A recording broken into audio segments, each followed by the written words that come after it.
नमस्कार दोस्तों, कहानी कास्ट ज़िंदगी की कहानियों में आज आपका सादर स्वागत है। आज आप सुनने जा रहे हैं प्रसिद्ध कथाकार अमृतलाल नागर की कहानी धर्म संकट। कहानी सुना रही हैं इंदु कुमारी। शाम का समय था। हम लोग प्रदेश, देश और विश्व की राजनीति पर लंबी चर्चा करने के बाद उस विषय से ऊब चुके थे। चाय बड़े मौके से आई, लेकिन उस ताजगी का सुख हम ठीक तरह से उठा भी ना पाए थे कि नौकर ने आकर एक सादा बंद लिफाफा मेरे हाथ में रख दिया। मैंने खोलकर देखा, सामने वाले पड़ोसी राय बहादुर गिरिराज किशन का पत्र था। कांपते हाथों, अनमिल अक्षरों और टेढ़ी पंक्तियों में लिखा था, माय डियर प्रताप, मैंने फुल्ली को आदेश दे रखा है कि मेरी मृत्यु के बाद यह पत्र तुम्हें फौरन पहुंचाया जाए।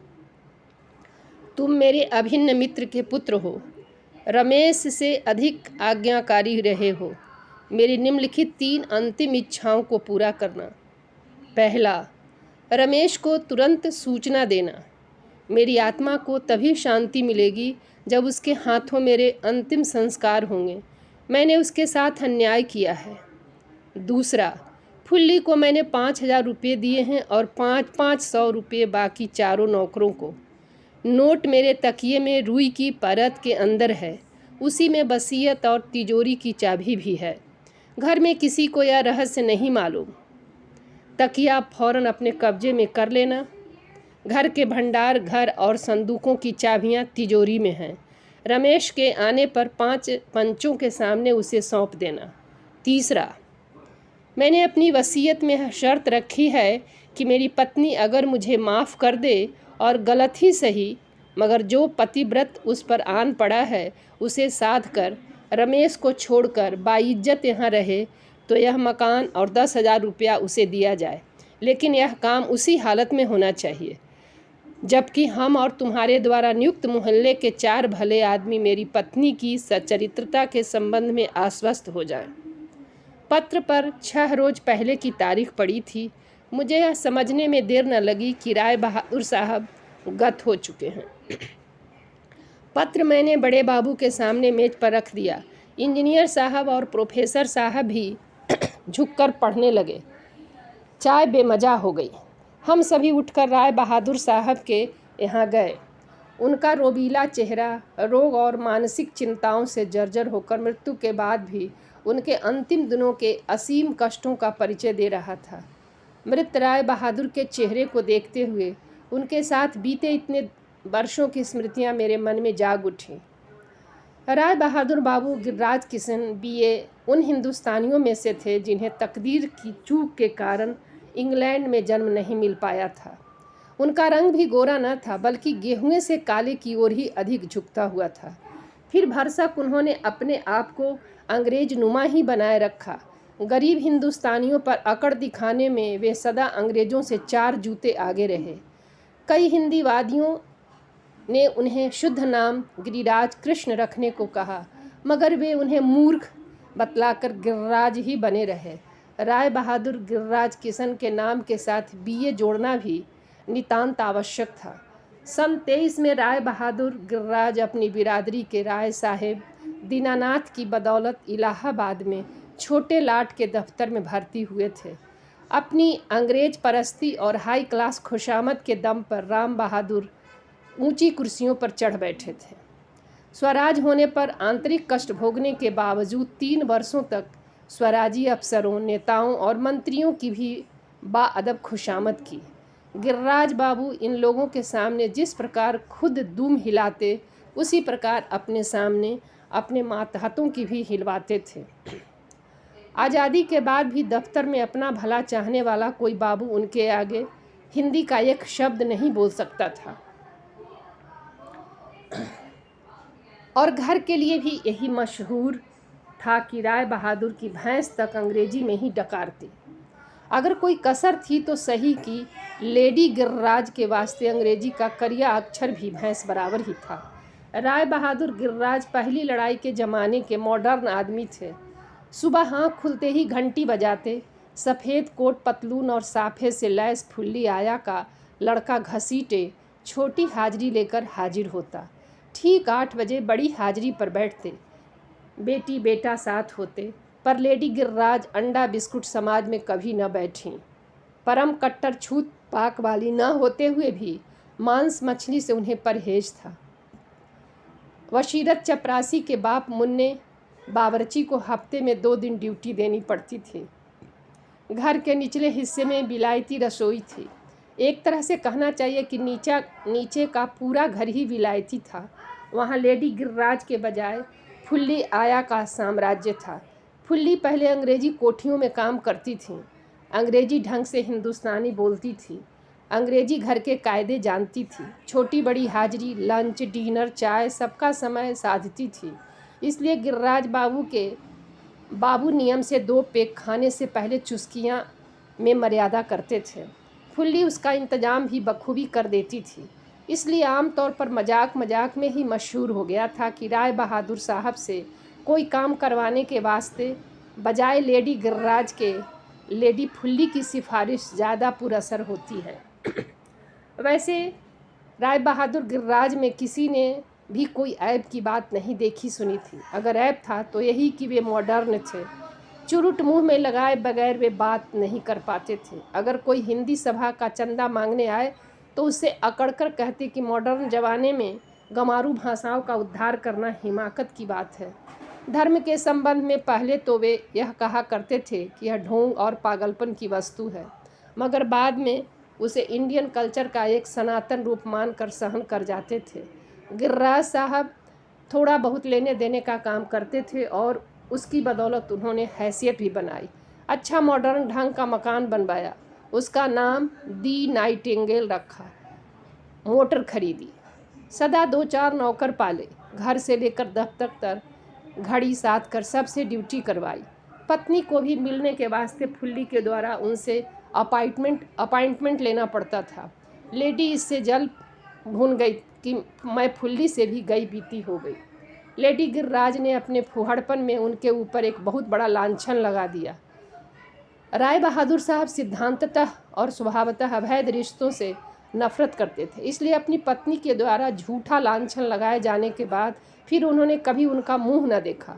बड़ी लड़की के विवाह के अवसर पर उन्होंने कन्यादान इसलिए स्वयं न किया कि उन्हें पूजा के पटरे पर अपनी पत्नी के साथ बैठना पड़ता।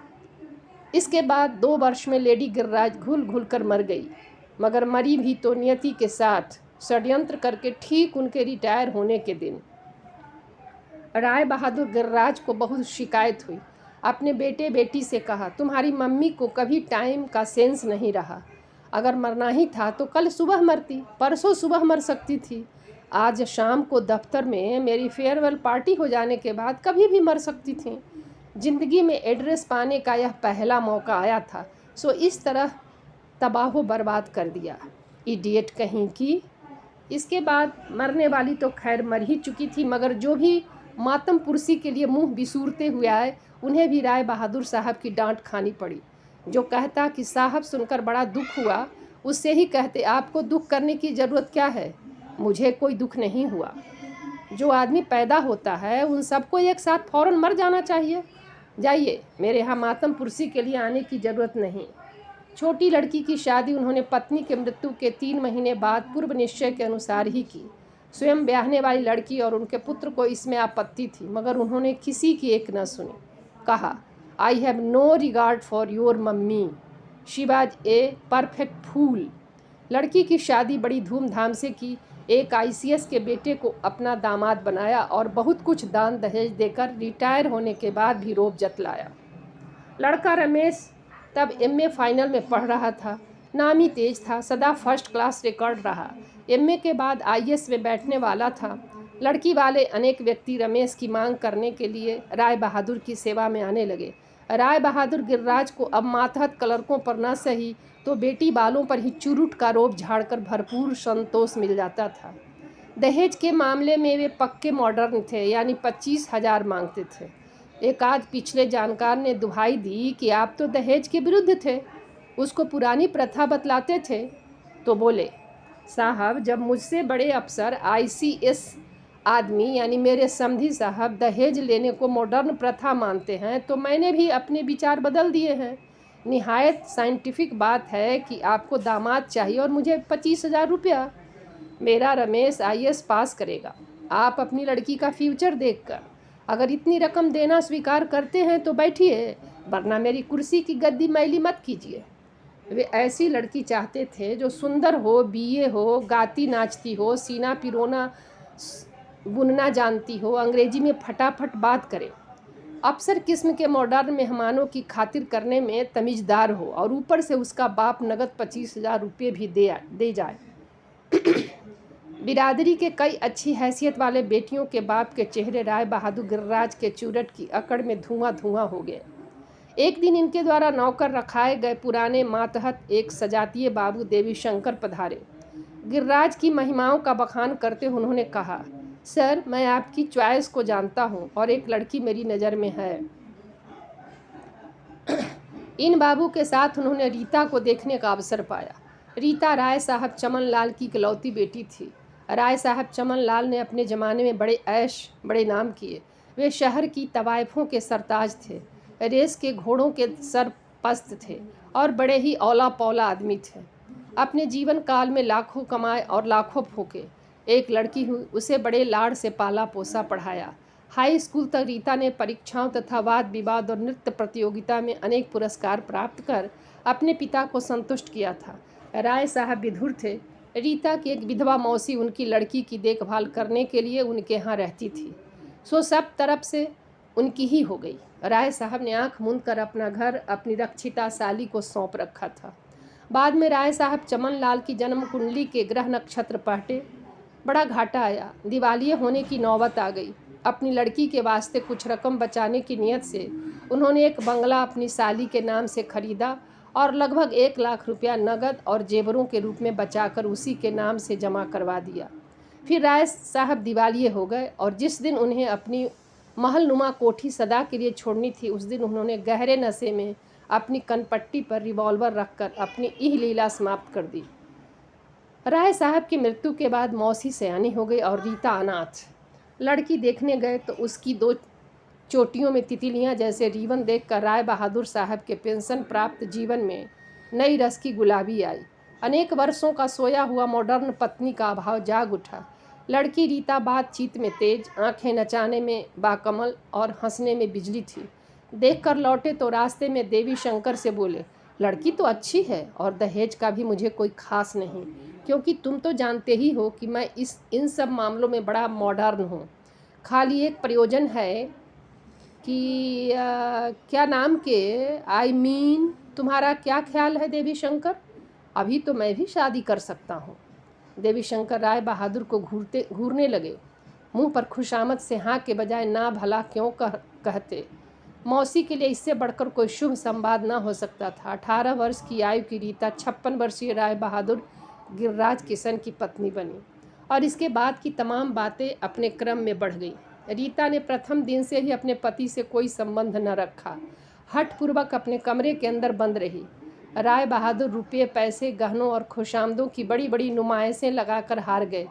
फिर एक दिन फुल्ली ने बतलाया कि रमेश और रीता राय बहादुर द्वारा स्थापित संबंध को भूलकर परस्पर नया संबंध स्थापित कर रहे हैं। राय बहादुर आग हो गए। रमेश तब एमए के अंतिम वर्ष में पढ़ रहा था। पिता ने क्रोध में अंध होकर उस पर प्रहार किया और घर से निकाल दिया। रीता तब भी उनकी ना हुई।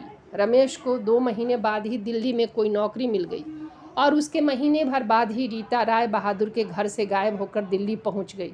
जाने से पूर्व वह एक अलबेला काम कर गई थी। मोहल्ले के 50 घरों में हर पत्ते पर उनका लिखा पोस्ट कार्ड उसके गायब होने के दूसरे ही दिन पहली डाक से पहुंचा। उसमें मात्र इतना ही लिखा था, बाबू गिरिराज कृष्ण ने मुझे ज़बरदस्ती अपनी पत्नी बनाया था, मगर मैंने उन्हें कभी अपना पति न माना और न अपना धर्म ही दिया।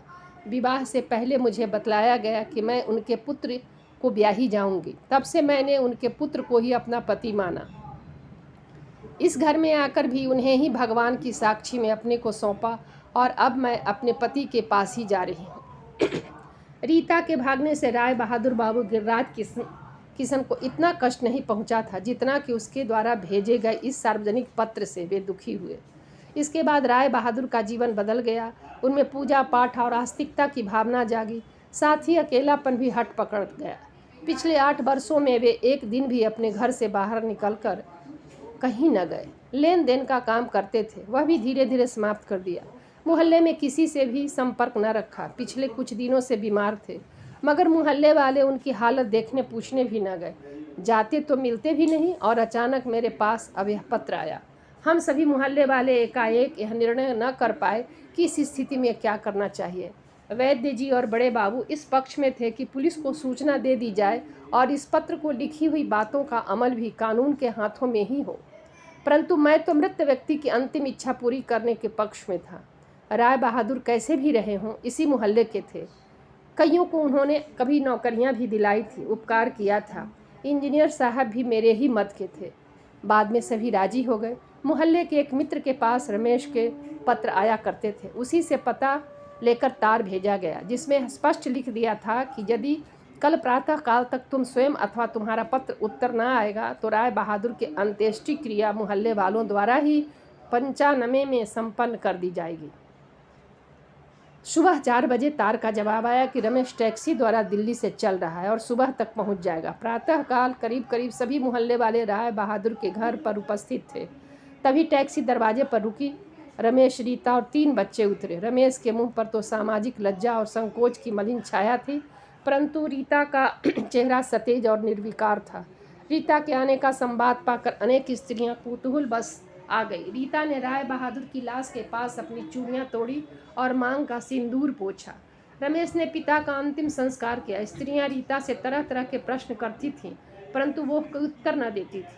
क्रियाक्रम इत्यादि में राय बहादुर के सजातीय नाते रिश्तेदार आदि बहुत कम आए। ब्रह्मभोज में गरीबी से एकदम टूटे हुए ब्राह्मण ही आए। किसी प्रकार क्रियाक्रम समाप्त हुआ। रमेश के वहां से चलने का समय आया। मैंने राय बहादुर के अंतिम पत्र के अनुसार संभ्रांत मोहल्ले वालों के साथ रीता, रमेश को बुलाकर सबके सामने उनका वह अंतिम पत्र पढ़ा और वह तकिया जो मुहरबंद पेटी में मैंने रखवा दिया था खुलवाया। फुल्ली और नौकरों को राय बहादुर की इच्छानुसार रुपये दे दिए गए। राय बहादुर की अंतिम मांग पर रीता का निर्णय सुनने के लिए हम सभी उत्सुक बैठे थे। रीता बोली, मैं धर्म और ईश्वर के सम्मुख सचरित्र हूँ। मैंने अपने तन मन से उन्हें सदा ससुर ही माना। धार्मिक कानून की जिस मजबूरी से उन्होंने मुझे अपनी पत्नी बनाया था, उसे मैंने विधिवत उनकी लाश को सौंप भी दिया। उनकी चूड़ियाँ, उनके सिंदूर उन्हें सौंपा, लेकिन मेरी चूड़ियाँ, मेरा सिंदूर अक्षय है, कहकर उसने देर से अपने हाथ के नीचे दबी हुई रुमाल की पोटली को उठाया। उसमें हरी चूड़ियाँ थी और एक चांदी की डिबिया थी। चूड़ियाँ पहनी और डिबिया खोलकर रमेश की ओर रखते हुए बोली, जिन्होंने मेरी गोद भरी है उन्होंने मेरी मांग भी भरी है। लीजिए, मेरी मांग भर दीजिए। रमेश ने रीता की मांग में सिंदूर की रेखा खींच दी। फिर रीता बोली, घर के संबंध में मुझे केवल यही कहना है कि अगर आप 5 पंच मुझे दुष्चरित्र मानते हो तो उसे धर्मशाला बना दीजिए। हम में से कोई हम ठोक कर एकाएक यह नहीं कह पाया कि रीता दुष्चरित्र है। मैंने अनुभव किया कि सभी के मनों को इस प्रश्न से धक्का लगा था। अपने परंपरागत धार्मिक सामाजिक संस्कारों के कारण हम रीता को सच्चरित्रा मानने से भी मन ही मन हिचकते थे, पर यूँ क्या कहें। रीता हमारी हिचक पर एक बार कहकर उठ गई। उसने कहा, मुझे राय बहादुर साहब का घर और 10,000 रुपये पाने की इच्छा नहीं। मेरे पति ने मुझे सुहाग की छांव दे रखी है, लेकिन मैं आपके सामने कसौटी रखती हूँ। बोलिए, घर किसका है? घर को छोड़कर बाकी सब सामान के साथ रमेश, रीता और उनके बच्चे दिल्ली चले गए। हम अभी तक कोई निर्णय नहीं कर पाए। घर की चाबी मेरे पास है। वह तोले 1.5 का लोहे का टुकड़ा इस समय मेरे मन प्राणों का बोझ बना हुआ है। तो कहानी समाप्त हुई दोस्तों। धन्यवाद।